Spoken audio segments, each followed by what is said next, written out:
So in today's class, we are going to see about the teacher-centered teaching. Teacher functions actively in the class and present the subject matter to the students. Students sitting passively in the class listen attentively what the teacher tells and try to understand them.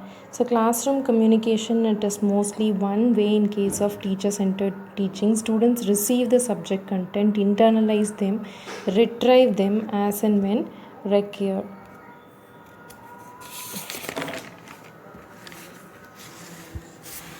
And there is no scope for the students' interest and they cannot collaborate among themselves in the teacher-centered teaching. This kind of teaching tries to evaluate the students' achievement through objective tests and examinations, lecture method, classroom discussion, and demonstration are examples of teacher-centered teaching.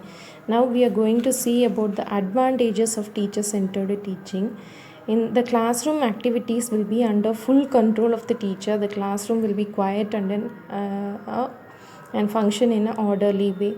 Teacher gets more opportunities to monitor and control the teaching learning activities. So these are the advantages of teacher-centered teaching. And next comes the teacher-centered teaching helps the students to achieve the lower order cognitive objectives like knowing the information and understanding them. It enables the students to learn more about the subject content. Teacher-centered teaching, it is more flexible. Teacher could plan his teaching taking into account the needs of the subject and the students' interest and intellectual level and the teaching resources available. And the teacher can adapt strategies like storytelling, illustrating with analogs, demonstration, using instructional aids,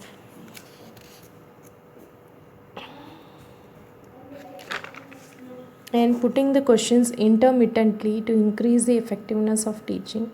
By using the verbal reinforcers like praising, approval, and non-verbal reinforcers like gestures, postures could motivate the students and reinforce their desirable behavior.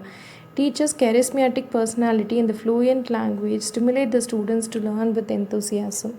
And then next comes the limitations of teacher-centered teaching. There is no scope for taking care of interest, ability, aptitude, and the needs of the students. Needs of the individual students. Next comes the teacher-centered teaching does not develop the skill of exploring, discovering, self-initiative. Students sit passively in the classroom to listen to the teachers, and it is boredom, so interest in the learning wanes or decreases. Teacher-centered teaching does not provide opportunity to students to develop the communication skills, higher order skills of learning.